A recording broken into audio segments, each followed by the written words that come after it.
ijtimoiy tarmoqdagi kanallarning birida Abdulla Aripov va Dori bozori raqobatsiz kelajak sari qadammi mavzuida bir beta'rifli materiallar atrofida ko'tarilgan murosasiz ayblovlar va manipulyativ da'volar qo'yilibdi.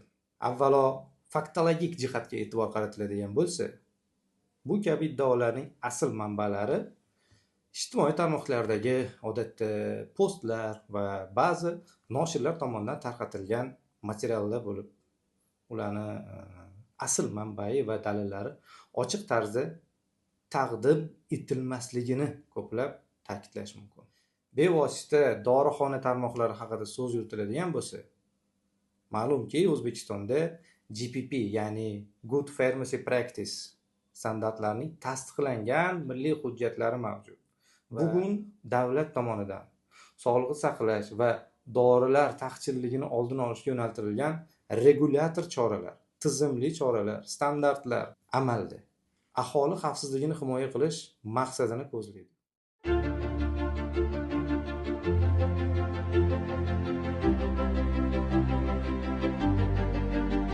Ijtimoiy tarmoqdagi kanallarning birida Abdulla Aripov va Dori bozori raqobatsiz kelajak sari qadammi mavzuida bir beta'rifli materiallar atrofida ko'tarilgan murosasiz ayblovlar va manipulyativ da'volar qo'yilibdi.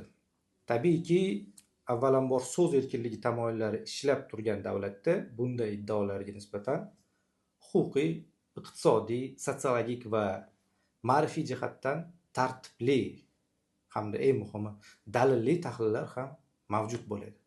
Avvalo faktologik jihatga e'tibor qaratiladigan bo'lsa, bu kabi iddaolarning asl manbalari ijtimoiy tarmoqlardagi odatda postlar va ba'zi noshirlar tomonidan tarqatilgan materiallar bo'lib, ularni asl manbai va dalillari ochiq tarzda taqdim etilmasligini ko'plab ta'kidlash mumkin.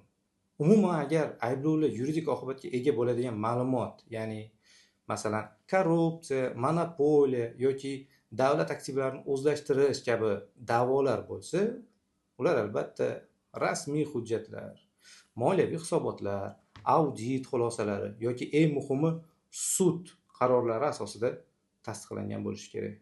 Tamom. Qolgan masala shunchaki jamiyatda hukumatga bo'lgan ishonchiga yana bir bor zarba sifatida baholanishi mumkin.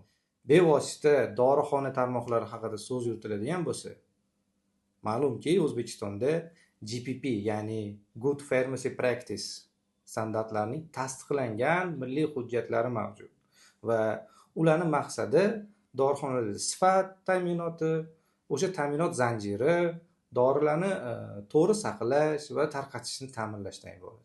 GPP standartlari yordamida umuman olganda bozorda dori vositalarining noqonuniy aylanishini oldini olish mumkin.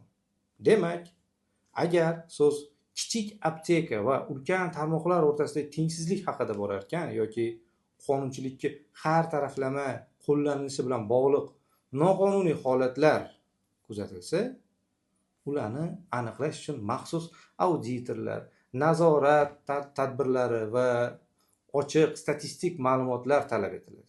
Farmatsevtika tizimidagi haqiqiy va jamiyatda katta ta'sir qoldirgan insidentlar mavjudligini ta'kidlashimiz shart. Chunki masalan mana qator xalqaro va milliy tahlillar hamda sud ishlari 2022-2024 yillar davomida O'zbekistonda nomuvofiq dori vositalarining tarqatilishi natijasida yuz bergan jiddiy sog'liq muammolari va hatto bolalar o'limi holatlariga e'tibor qaratdi. Shu munosabat bilan ta'kidlash mumkinki, bu borada mamlakatda tegishli huquqni muhofaza qiluvchi organlari hamda kerak bo'lsa xalqaro tashkilotlar tomonidan keng qamrovli tekshiruv va chora-tadbir ishlari amalga oshirilib kelinmoqda. Ushbu voqealar farmatsevtika sohasida sifat nazorati va standartizatsiya tizimini kuchaytirishning hayotiy ahamiyatga ega ekanini yaqqol ko'rsatib berdi. Ma'lumki, iqtisodiy va sotsiologik nuqtai nazardan monopoliya bu jamiyat iqtisodiyoti uchun jiddiy xatar. Bozordagi tanlangan tuzilmalarning ustuvorligi kichik biznesi chiqayotganiga oid haqiqiy dalillar, agar bu haqda gap ketganda, bu masalalar antikorrupsiya organlari, ya'ni raqobatni muhofaza qilish idoralari va mustaqil iqtisodiy tahlilchilar tomonidan o'rganilishi kerak. Bitta masalani aniq ta'kidlab qo'yish kerak. Bosh vazir xalq ishonchini qozongan, mas'uliyati katta inson. Shunday pozitsiyadagi shaxslar haqida asossiz ma'lumotlar tarqatish xalq va davlat o'rtasidagi ishonchni zaiflashtirishga xizmat qiladi. Har qalay muallif tomonidan keltirilayotgan iddaolar aynan mana shunday masalalarga ishora qilmoqda. Bugun davlat tomonidan sog'liqni saqlash va dorilar taqchilligini oldini olishga yo'naltirilgan regulyator choralar, tizimli choralar, standartlar amalda aholi xavfsizligini himoya qilish maqsadini ko'zlaydi. Lekin bu kabi siyosiy axborot hujumlari va manipulyatsiyalar jamiyatda ishonch krizisini keltirib chiqarishi mumkin.